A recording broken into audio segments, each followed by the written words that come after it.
The massive ships appeared at the edge of Earth's solar system like dark clouds blocking out the stars. There were hundreds of them, each one bigger than anything humans had ever built. They moved in perfect formation, their hulls gleaming with alien metal that seemed to drink in the light from distant suns. On Earth, every radio telescope, every satellite, every communication device suddenly crackled to life with the same message. The voice that spoke was cold, mechanical, translated by computers into dozens of human languages at once. "Primitive inhabitants of the third planet," the voice began. "You will listen, and you will obey. We are the Galactic Council, rulers of 10,000 worlds across this galaxy. We have come to offer you the gift of civilization."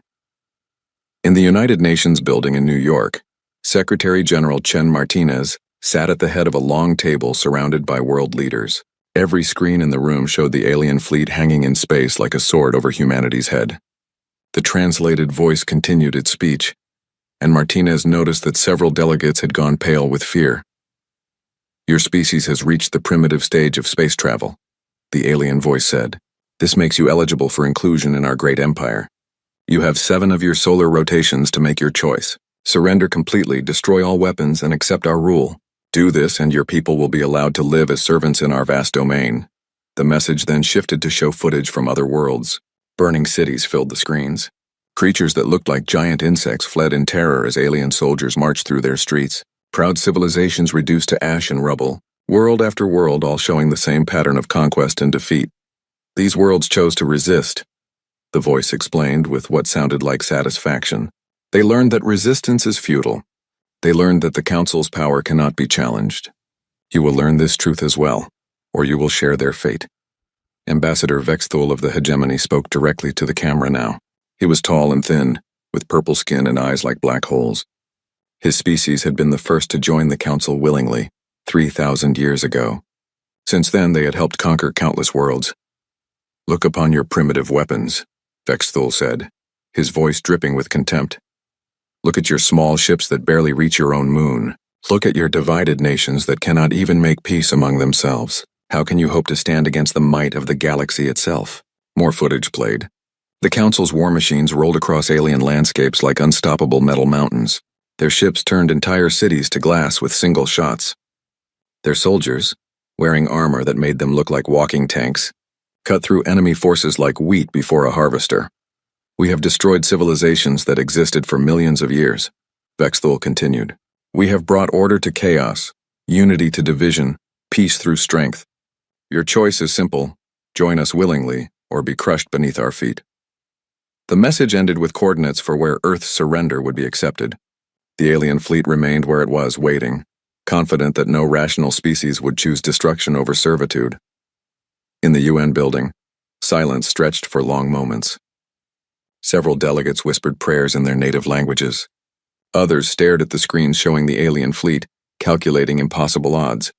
The president of the European Federation looked like he might be sick. Then Secretary General Martinez began to chuckle. It started as a small sound, barely audible in the quiet room. But it grew louder, more confident. Other delegates turned to stare at her, wondering if the stress had finally broken their leader's mind. "Ma'am?" asked the Japanese representative carefully. Are you all right?" Martinez tried to control herself, but the laughter kept bubbling up. She looked around the room at the worried faces of humanity's leaders, then back at the screen showing the alien fleet. "I'm sorry," she said, wiping tears from her eyes. "It's just..." "Did you hear what he said? Did you actually listen to their demands?" The British Prime Minister frowned. "They want us to surrender or be destroyed. I fail to see what's amusing about genocide." No, Martinez said, holding up a hand. "Listen to what they really said. They've conquered worlds that barely knew fire existed when they found them. They're proud of beating up farmers and philosophers. They think we're impressed by their ability to crush civilizations that probably never invented gunpowder." She stood up and walked to the window, looking out at the city below. New York bustled with life as always, but she knew that in military bases around the world, preparations were already beginning. Preparations that had been planned for decades. "They have no idea what they're dealing with," Martinez said softly. "They see our primitive weapons and small ships and they think they know us. They see our divided nations and assume we're weak." She turned back to face the room, and her smile was sharp as a knife. Gentlemen, ladies, we need to send a response, something appropriate to the magnitude of their offer. The Chinese representative looked nervous. Secretary General, surely we must consider their demands seriously. They have superior technology, superior numbers. Do they? Martinez interrupted. Superior technology? Says who? Them? Superior numbers? We'll see about that. She walked back to her chair and pressed a button. Within moments, her aide appeared with a camera crew. Martinez smoothed her hair and straightened her jacket. Are we broadcasting to the alien fleet? She asked. Yes, ma'am. All frequencies, all languages, including the one they used. Martinez nodded and looked directly into the camera. For a moment, she tried to compose herself, to put on the serious face that the situation seemed to demand. But then she thought about the alien ambassador's speech, about his proud boasts of conquering peaceful worlds, and the laughter bubbled up again. Ambassador Vexithul, she began, struggling to keep her voice steady. Thank you for your generous offer. We've considered your terms very carefully. She paused, bit her lip, and then the dam burst. Laughter filled the room as Martinez doubled over, tears streaming down her face. Around the table, other delegates caught the infection. The Secretary of Defense started chuckling. The Russian representative snorted. Even the usually serious German chancellor cracked a smile. You want us to surrender, Martinez finally managed to say. Because you defeated some planets that barely knew fire existed when you found them? Because you conquered civilizations that never learned to make war? She wiped her eyes and leaned forward toward the camera. That's adorable, truly. You're very proud of yourselves, aren't you? 3,000 years of expansion, and you've managed to beat up every peaceful species in the galaxy. Congratulations. I'm sure that took real skill. The laughter in the room grew louder. Martinez held up a hand for quiet, but she was still grinning. Here's the thing, Ambassador. You seem to think we're like all those other worlds you've conquered. You see our divided nations and think we don't know how to organize. You see our primitive weapons and think we don't know how to fight. Her smile faded slightly, becoming something colder. You're wrong on both counts. We know exactly how to organize when we need to. And as for fighting, well, let's just say we've had practice. Lots and lots of practice. She leaned back in her chair, the camera still rolling. So here's our response to your generous offer. No, we decline. Feel free to try to make us change our minds, but I should warn you, we've been looking forward to this conversation for a very long time. The transmission ended. Around the table, the laughter slowly died away as the reality of what they'd just done sank in. They had just declared war on a galactic empire. Martinez stood up and straightened her jacket again. Gentlemen, ladies, she said calmly, I believe it's time to make some phone calls. We have 7 days to get ready for company. The alien fleet hung in space for 3 days, waiting for humanity to come to its senses. Their sensors showed the usual signs of panic from primitive worlds facing conquest. Radio chatter increased dramatically across the planet. Ships launched from various ports and stations. Military units moved into position. Commander Zachtel of the Hegemony Navy reviewed the intelligence reports with growing satisfaction. The humans were responding exactly as expected. Their primitive minds simply couldn't grasp the hopelessness of their situation yet. Look at this, he said to his tactical officer, pointing at the data streams. They're launching their crude chemical rockets as fast as they can build them, probably trying to evacuate their leaders before we arrive. The tactical officer, a younger hegemony male named Vorth, nodded eagerly. Sir, our scouts report massive movement in their asteroid belt, probably miners fleeing their posts. Cowards, Zachtel sneered. Just like all the others. They talk brave for a few days, then reality sets in. But as the 4th day dawned on Earth, something changed. The Council's long-range sensors began picking up energy signatures that didn't match their expectations. The chemical rockets they'd been tracking were moving faster than chemical propulsion should allow. Much faster, sir, Vorth reported, his voice suddenly uncertain. The energy readings from those human vessels. They're not showing chemical signatures anymore. Zachtel frowned and moved to the sensor station. The readings made no sense. According to their intelligence, humans were barely capable of fusion power. These signatures suggested something far more advanced. Sensor malfunction, he declared. Recalibrate and scan again. The recalibration confirmed the readings. Whatever the humans were using to power their ships, it wasn't anything in the Council's databases. Then Luna Base came online. The first sign was a sudden spike in energy readings from Earth's moon. Vorth's console lit up with warning indicators as massive power sources activated across the lunar surface. Sir, something's happening on their moon, Vorth said, his voice rising with alarm. I'm reading weapon signatures. Massive ones. The main screen flickered and showed Luna Base as it truly was. What the humans had always called their research station revealed itself as a fortress that would have impressed the Council's best military architects. Weapon batteries emerged from hidden underground silos. Shield generators sparked to life, creating a protective dome over the entire base. "That's impossible," Zactel whispered. "Our intelligence said it was a small outpost with maybe 100 scientists." "Sir, I'm reading over 10,000 life signs on that base," Vorth reported. "And those weapons, they're not primitive at all." As if responding to their attention, a communication beam lanced out from Luna Base toward the Council fleet. A new voice filled their bridge, speaking in perfect hegemony standard. "Council vessels, this is Colonel Zhang of Luna Defense Command. You seem surprised. Did you really think we built a moon base just to collect rocks?" More surprises followed in rapid succession.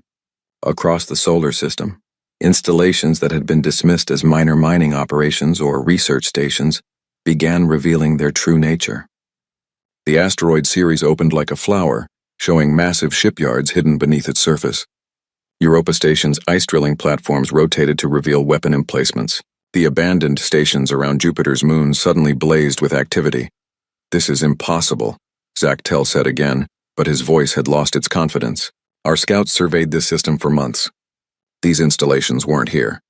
On the main screen, Mars began to change. What the Council had catalogued as small human colonies and terraforming experiments proved to be something else entirely. Massive doors opened in the planet's surface, revealing underground facilities that stretched for hundreds of kilometers. Ships began emerging from these hidden hangars, ships that were definitely not primitive chemical rockets. The lead vessel was enormous, nearly as large as a Council dreadnought, but built along completely different design principles. Where Council ships were elegant and streamlined, this human vessel looked like it had been built for war from the ground up. It bristled with weapon batteries and defensive systems that the Council's computers couldn't identify. "Attention, Council fleet," came a new voice, calm and professional. "This is Admiral Sarah Chen, commanding the UES Indomitable. I believe you wanted to speak with us." Zactel felt a chill run down his spine. The voice belonged to a female human, but there was something in her tone that reminded him of the old warrior races the Council had exterminated centuries ago. "Something cold and patient and very, very dangerous, Admiral Chen," he replied, trying to regain his composure. "I am Commander Zactel of the Hegemony Navy. You are in violation of Council space. Withdraw immediately or face the consequences." The human's laughter was nothing like the Secretary General's had been. This wasn't the laughter of someone who found the situation amusing. This was the laughter of a predator who had just cornered its prey. "Council space," Admiral Chen repeated. "This is our solar system, Commander. You're the ones who are trespassing." More human ships emerged from hidden bases throughout the system. Each one was different from the others, as if humanity had spent years experimenting with different designs and technologies. Some were fast and sleek, built for hit-and-run tactics. Others were massive and heavily armed, designed to slug it out with much larger forces. A few seemed to phase in and out of normal space using some kind of technology that made the Council's sensors go crazy. "You wanted to know why we laughed?" Admiral Chen continued. "You've been conquering worlds that never knew war, Commander. Peaceful species that built beautiful cities and created wonderful art and spent their time trying to understand the universe. The human fleet began moving into formation around the Council vessels, not attacking, not yet, but positioning themselves with a precision that spoke of extensive training and preparation. We're different, Chen said. We've been at war with ourselves for our entire history. We've fought with sticks and stones, with swords and arrows, with bullets and bombs, with fire and poison and every terrible thing we could imagine. We've turned killing into an art form. Zactel looked around his bridge. His crew was staring at the tactical displays in growing fear. The human ships had surrounded them completely without seeming to move in any threatening way. It was masterfully done. We knew this day would come, Chen continued. We've been watching your expansion for decades, tracking your ships, studying your tactics. We've seen how you operate. You show up, demand surrender, and blow things up when you don't get it. It works great against philosophers and farmers. The Indomitable moved closer to Zactel's flagship, its weapons trained but not powered up. Yet. But here's what you didn't understand about us, Commander. When we heard you were coming, we didn't panic. We didn't pray to our gods or write sad poetry about the end of our civilization. We did what humans do when someone threatens our home. Zactel's throat felt dry. What? What did you do? Admiral Chen's voice carried a smile that would have given nightmares to a creature that needed sleep. We got ready for war. Suddenly, The space around the Council fleet was full of human vessels, not just the obvious warships, but converted civilian craft, retrofitted mining vessels, even what looked like passenger ships that had been hastily armed. Thousands of them appearing from hiding places throughout the solar system. "You see, Commander, you made a mistake," Chen said. "You assumed we were like all the other species you've conquered. You thought we'd be reasonable." The tactical display showed Zactel something that made his blood freeze. Every single human ship was powered up and ready for battle. Their weapons were all different. Their designs were chaotic, their formation looked like barely controlled chaos, but somehow, impossibly, they were coordinated. They moved like parts of a single vast organism, each ship knowing exactly where every other ship would be. "We're not reasonable," Admiral Chen said softly. "We're human, and you just made the biggest mistake in your species' history." Zactel reached for his communications console with a trembling hand. I need to contact my superiors," he said. "By all means," Chen replied. "Tell them everything you've seen here. Tell them that humanity is awake now, and tell them we'll be coming to visit very soon." The transmission ended, leaving the Council fleet alone in space, surrounded by thousands of human warships, wondering how they had walked into a trap that had been waiting for them since before they were born. The Council's response came exactly as Admiral Chen had predicted. Unable to accept that a primitive species had outmaneuvered them, they decided to make an example that would bring humanity to its knees. Intelligence reports showed a human colony ship heading toward Proxima Centauri, apparently trying to establish a new settlement beyond the Council's immediate reach. Fleet Admiral Korthak of the Dominion personally took command of a battle group to intercept it. 12 of the Council's finest warships, each one capable of reducing a planet to rubble, moved to destroy what their sensors told them was a defenseless civilian vessel. "This will show them," Korthak declared to his assembled captains via hologram. "When they see their colonists burning in space, they will understand that resistance only brings death." The human ship was massive, nearly 2 kilometers long, shaped like a great metal cylinder with spinning sections that provided artificial gravity for its passengers. According to Council intelligence, it carried 50,000 humans seeking to start a new life among the stars. The perfect target to break human morale. Captain Silith of the destroyer Knight's Edge was the first to get within weapons range. Her ship was a sleek predator, built for speed and striking power. She'd destroyed dozens of civilian vessels during the Council's expansion campaigns. "Target acquired," she reported. "The vessel shows no defensive capabilities. No shields, no weapon signatures. They're not even trying to run." "Excellent," Korthak replied. "Open fire on my command. Make sure some of them survive long enough to send a message back to Earth." But as the Council ships closed in, something strange happened. The human vessel's identity beacon changed. Instead of reading UCS colony ship Mayflower, it now displayed UES Magellan Deep Range Explorer. "Sir," reported Tactical Officer Yethra from the flagship. "The human vessel is broadcasting a new message." "Ignore it," Korthak ordered. "Fire all weapons." 12 Council warships opened fire simultaneously. Enough firepower to crack a moon lanced out toward the human vessel. Energy beams that could melt through any known armor. Plasma torpedoes that burned hotter than stars. Kinetic projectiles moving at significant fractions of light speed. The weapons struck the Magellan dead on, and accomplished absolutely nothing. "Report," Korthak barked as his weapons officer stared at his instruments in disbelief. "Sir, all weapons impacted the target, but their shields are still at full strength." "No, wait, that's not right." The tactical officer's voice rose with confusion and growing fear. "Sir, their shields are stronger now than they were before we fired." On the main screen, the human vessel hung in space completely undamaged. Its hull gleamed like polished mirror, reflecting the dying energy of the Council's attack back into space. "Impossible," Korthak whispered. "No shield technology can do that." A new voice filled the bridge of every Council ship. It was calm, professional, with just a hint of amusement. "Council vessels, this is Captain Marcus Webb of the UES Magellan. Thank you for the demonstration. Our defensive systems are performing exactly as designed." Captain Silith checked her sensors frantically. "Sir, I'm not reading any shield generators on that ship. I'm not reading any defensive systems at all. It's like the hull itself is absorbing our weapons." "That's exactly what it's doing," Captain Webb replied, apparently monitoring their communications. "Adaptive matter technology. The more energy you pump into our hull, the stronger it gets. Please feel free to try again. We're always interested in field testing." Korthak felt something he hadn't experienced in centuries of conquest. Genuine fear. But he was a fleet admiral of the Dominion, conqueror of 100 worlds. He would not be intimidated by one human ship. All vessels concentrate fire on their engines, he ordered. If we can't destroy them, we'll cripple them. Once again, the Council battle group opened fire.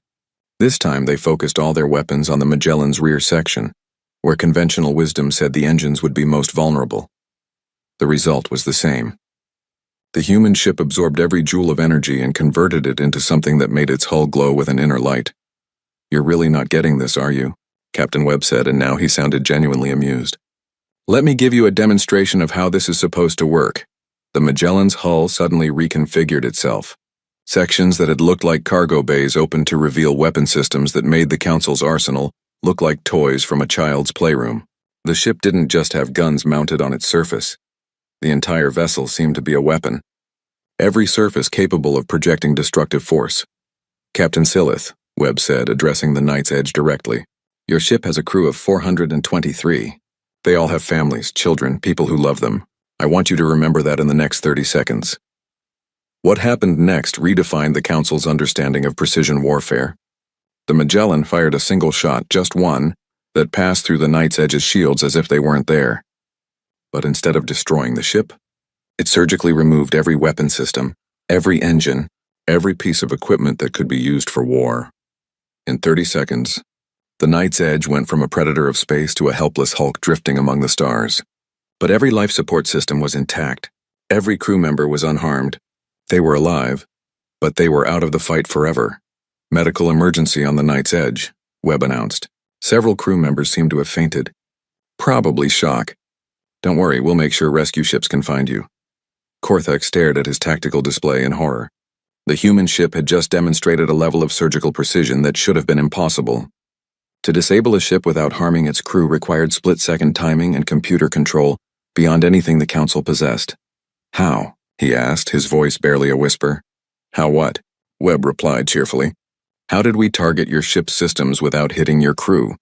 How did we penetrate your shields? How did we know exactly where your weapons were installed? Admiral, we've been studying your technology for decades. We know your ships better than you do." Another Council vessel, the heavy cruiser Iron Talon, suddenly opened fire on the Magellan without orders. Its captain had apparently decided that overwhelming firepower was the answer. The human ship's response was swift and brutal. Multiple weapons systems locked onto the Iron Talon and began systematically dismantling it piece by piece. First the engines, then the weapons, then the shield generators. The process took exactly 45 seconds, and when it was over, the Iron Talon was nothing but a command section with life support. "Captain Veltar of the Iron Talon," Webb said calmly. "Your crew is safe, but your ship is now scrap metal. I'd recommend staying put until rescue arrives." The remaining Council ships began backing away from the human vessel, but Webb wasn't finished with his demonstration. "You know what the really funny part is?" he said. "You came here to make an example of us.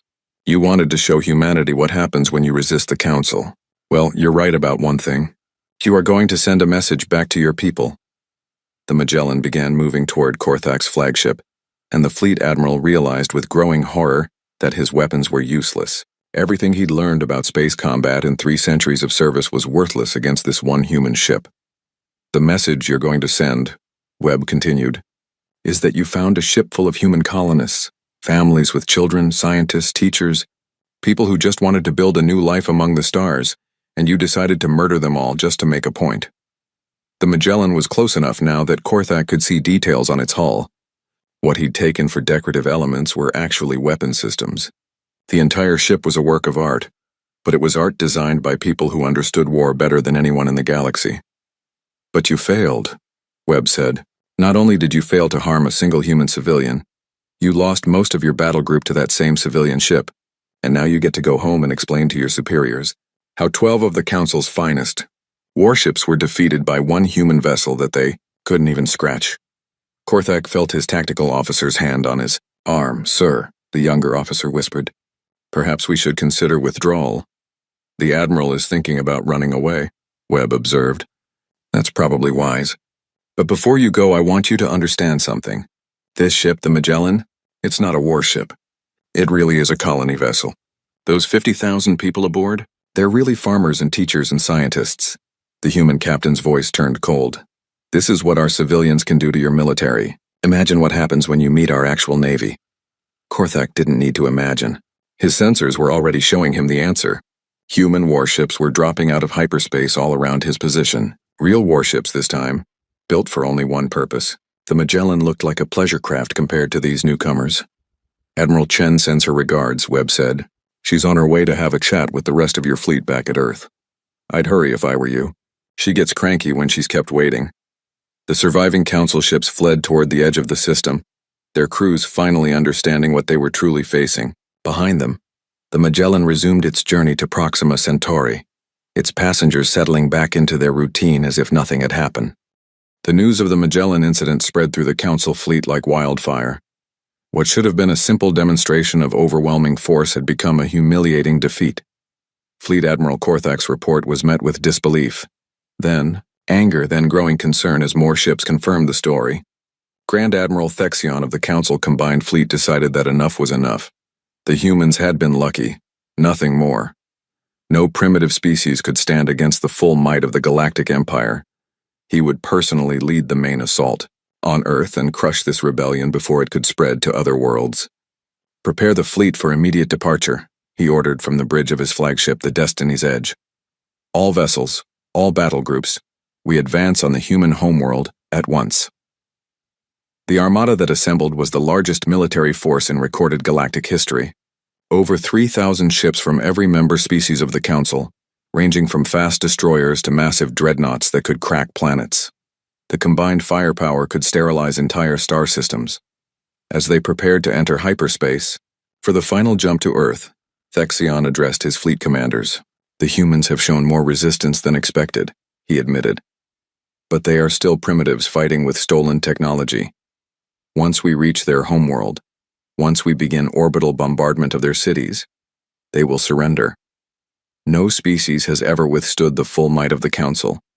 The fleet entered hyperspace, confident that they would emerge victorious. 3 hours later, they dropped back into normal space at the edge of Earth's solar system, ready to begin the final conquest. What they found waiting for them changed everything. "Sir," reported the sensor operator on the Destiny's Edge, his voice cracking with disbelief. I'm reading massive fleet formations throughout the system, thousands of ships." The main screen lit up with tactical displays showing the human defensive positions. It wasn't just a fleet, it was a fortress. Ships were positioned at every Lagrange point, every asteroid belt, every moon and planet. The humans had turned their entire solar system into a weapon. "How many vessels?" Thexion demanded. "Sir, I'm counting over 15,000 confirmed contacts, but some of these energy signatures, they're not like anything we've seen before." Admiral Chen's voice filled the Council flagship's bridge, calm and professional as always. "Grand Admiral Thexion, welcome to Sol System. I'm Admiral Sarah Chen, and I'll be your opponent today. I hope you brought enough ships." Thexion steadied himself and activated his communication system. "Admiral Chen, you are vastly outnumbered. Surrender now and your deaths will be quick." The human's laughter was cold as vacuum. "Outnumbered? Admiral, you brought 3,000 ships to attack our home. We've been preparing for this fight our entire existence as a species. Did you really think we'd only bring 3,000 ships to defend it?" The tactical display updated as more human vessels revealed themselves. Ships that had been hiding in asteroid fields, stations that had looked like mining platforms, vessels that seemed to materialize out of nothing as stealth systems deactivated. The count rose past 20,000, then 30,000, then stopped counting. "Impossible," Thexion whispered. "No species has that many ships." "We do," Chen replied simply.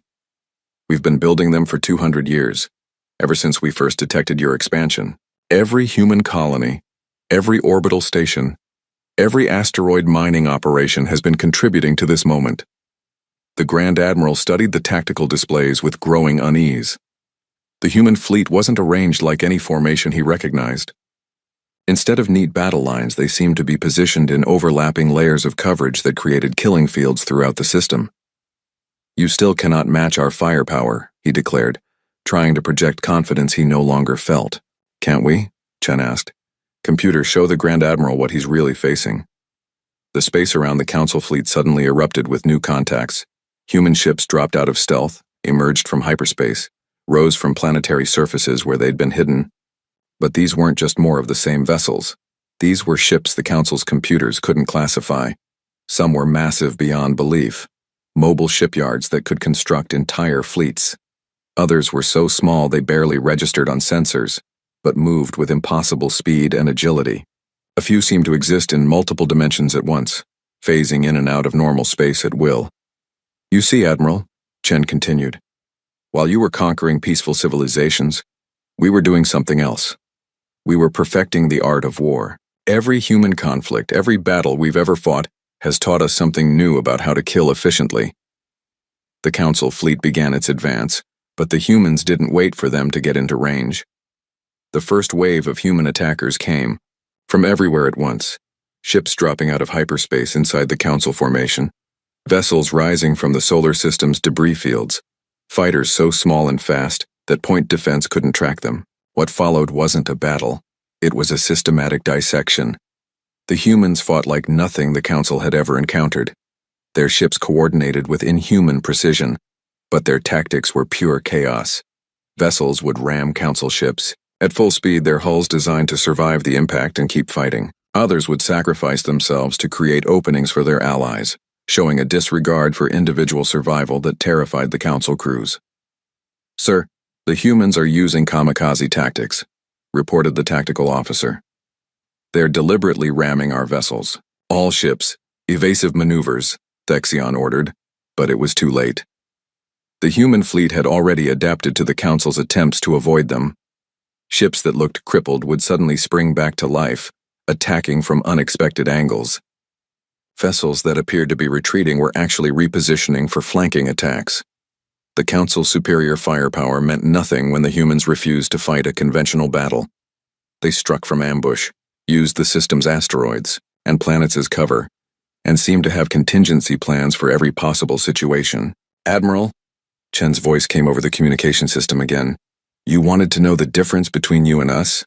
You conquered farmers and philosophers. We conquered ourselves." A Council dreadnought exploded as human fighters somehow penetrated its shields and detonated charges directly against its hull. The massive ship broke apart in a cascade of fire and debris. "For 10,000 years humans have been fighting humans," Chen continued. "We've learned every dirty trick, every desperate strategy, every way to turn weakness into strength. We've had wars that lasted decades, conflicts that consumed entire continents. Another Council ship died as a human vessel appeared directly in front of it, emerging from some kind of dimensional fold. The collision destroyed both ships, but the humans seemed to consider this an acceptable trade. We've fought with honor and without it. We've used poison gas and biological weapons and nuclear fire. We've made war against our own children and watched our cities burn. We've done terrible things in the name of victory." The Grand Admiral watched his carefully ordered fleet dissolve into chaos as the humans struck from every direction at once. His ships were superior individually, but the humans fought as if every vessel was controlled by a single mind. "But you know what we learned from all that death and destruction?" Chen asked, her voice cutting through the noise of battle. "We learned how to win." Thexion's flagship shuddered as human weapons found their mark. These weren't the precise surgical strikes they'd used on the other Council ships. These were weapons designed to kill quickly and efficiently. "Sir, we're losing ships faster than we can count," his tactical officer reported. "The humans are targeting our command vessels specifically. They're trying to break our coordination." "Fall back," Thexion ordered. "All ships, retreat to hyperspace." But the humans had anticipated this as well. The space around the Council fleet was suddenly filled with some kind of interference that prevented hyperspace jumps. Ships that tried to escape found themselves still in normal space, surrounded by human vessels moving in for the kill. "Going somewhere, Admiral?" Chen asked. "I'm afraid we can't let you leave just yet. We're not finished with our lesson." The battle raged for 6 hours. When it finally ended, over 2/3 of the Council fleet had been destroyed or disabled. The survivors limped away from Earth, their commanders finally understanding what they had truly been facing. As the last Council ships disappeared into hyperspace, Admiral Chen stood on the bridge of her command vessel and looked out at the debris field that had once been the most powerful fleet in galactic history. "All ships, begin rescue operations," she ordered. "Enemy survivors take priority. I want every council crew member who can be saved brought aboard our medical ships. Her communications officer looked confused. Admiral, these are our enemies. Chen turned to him with the expression that mixed exhaustion and determination. No, Lieutenant. These are people who made the mistake of believing their leaders' lies about us. Once they understand what really happened here, they might help us fix this mess their empire has made of the galaxy. She looked back out at the stars where human ships were already preparing for the next phase of the war. Besides, she added quietly, we're going to need all the friends we can get. Because now we have to do something much. 3 months after the Battle of Sol, human fleets arrived at every major council world simultaneously. They didn't come as conquerors burning cities and demanding surrender. They came as liberators, broadcasting messages of freedom to the billions of enslaved species across the galaxy. On Nexus Prime, the Council's capital world, the ruling body had gathered in emergency session for weeks. Reports flooded in from across their empire of human ships appearing in orbit, but not attacking. Instead, they were broadcasting something far more dangerous than weapons: the truth. Citizens of the galaxy, came the message from every human vessel. You have been told that the Council brings peace and order to the stars. You have been told that resistance is futile, that the strong must rule the weak. Today we bring you a different message. You are free. Secretary General Martinez stood in the Council's own chamber now, flanked by human Marines who had walked through their impenetrable defenses as if they were paper. The greatest military minds in galactic history had been unable to keep a small diplomatic team out of their most secure facility. Honored counselors, Martinez began, her voice carrying the same amused tone it had held 3 months ago. I believe you wanted to discuss terms of surrender.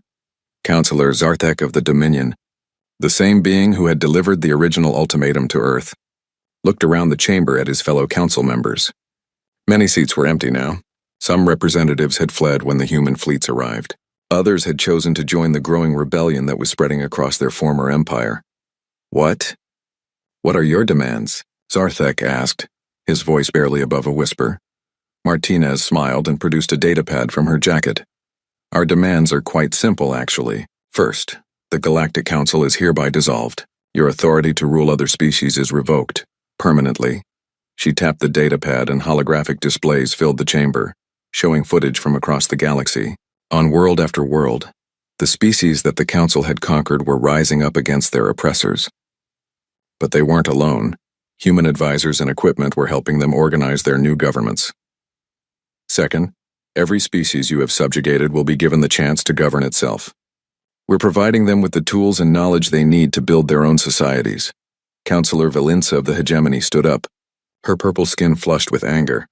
You cannot simply dissolve an empire that has existed for 3,000 years. There will be chaos, civil wars, billions will die. Martinez turned to look at her directly. As opposed to the billions who have already died under your rule, we've seen your records, Counselor. We know exactly how many species you've exterminated, how many worlds you've strip-mined into lifeless rocks. The holographic displays changed to show the Council's own classified files. Entire civilizations wiped out because they refused to surrender. Planets reduced to ash because their inhabitants were considered unfit for servitude. The true scope of the Council's crimes against sentient life. You're worried about chaos? Martinez continued. Good.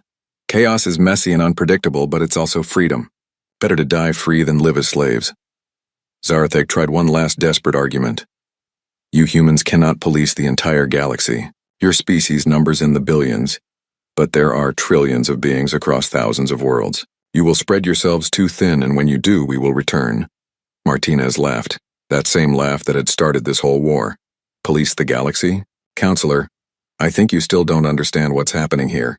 We're not taking over your empire. We're ending the very concept of galactic empires. She gestured to the displays which now showed human fleets throughout the galaxy. But they weren't occupying planets or establishing military governments. Instead, they were sharing technology, providing aid and then leaving. We're giving every species the tools they need to defend themselves. Advanced weapons, shield technology, faster-than-light communication systems. When we're done, no single species will ever be able to conquer the galaxy again. The implications of this hit the Council members like a physical blow. The humans weren't just defeating them. They were making their kind of empire impossible for anyone to establish ever again. This is madness, Valinsa declared. Without central authority, without order, the galaxy will tear itself apart. Maybe, Martinez agreed. Or maybe all these species you've been keeping down will surprise you. Maybe they'll build something better than what you gave them. She walked to the center of the chamber, looking up at the massive symbol of the council that dominated the room. You know what your real crime was, counselors? It wasn't the conquest or the slavery or even the genocide. It was the arrogance. You assumed that because you were strong you had the right to rule. You forgot that strength without wisdom is just brutality. Human Marines began escorting council members from the chamber, not roughly but firmly. Their age of power was over. Wait, Zarthek called out as he was led away. What happens to us? What happens to our species? Martinez paused at the chamber's exit. The same thing that happens to everyone else. You get to choose your own path. Build a democracy, elect a council, establish a monarchy if that's what your people want, but you'll do it on your own world, with your own resources, ruling only yourselves. And if we refuse? If we try to rebuild our empire? The Secretary General's smile turned cold as deep space. Then you'll discover why every human child learns about something called the Geneva Convention, and why we stopped following it the moment you threatened our world. She left the chamber, leaving the former rulers of the galaxy to contemplate their new reality. Outside, the human fleets were already preparing to depart. Their work here was finished. 6 months later, Admiral Chen stood on the observation deck of the UES Indomitable, watching the stars beyond Nexus Prime. The former capital of the galaxy was now just another world, its people slowly learning how to govern themselves without the power to rule others. Admiral, her communications officer called. We're receiving reports from across the galaxy. The last council holdouts on Veltar Prime have agreed to the new accords. The transition is complete. Chen nodded without turning from the viewport. Out there among the stars, hundreds of species were building new lives, new governments, new hopes. Some would succeed, others would fail, and most would probably struggle for generations to figure out what freedom really meant. But they would do it as equals, not as masters and slaves. Orders, Admiral? The officer asked. Set course for Earth, Chen replied. Our job here is done. As the human fleet began its journey home, a message went out across the galaxy from Earth itself. Secretary General Martinez, speaking from the same podium where she had first laughed at the Council's demands, addressed the free peoples of the stars. Citizens of the galaxy, she began. Today marks the end of the Galactic Council and the beginning of something new. We don't know what you'll build in the ruins of their empire. We don't know if you'll choose democracy or monarchy, capitalism or socialism, war or peace. She paused and smiled, not the cold smile of a conqueror, but the warm smile of someone watching children take their first steps. But we know it will be your choice, and that's all we ever wanted, for everyone to have the right to choose their own destiny among the stars. The message ended, and across the galaxy, billions of beings looked up at the night sky with new eyes. The age of empires was over. The age of freedom had begun, and somewhere in the vast darkness between the stars humanity watched and waited, ready to help if asked, but content to let others find their own way forward. After all, they had learned long ago that the best victories weren't won with weapons, but with the simple belief that everyone deserved the chance to be free. The galaxy would never be the same, and that was exactly what humanity had intended all along. Harder than winning a battle.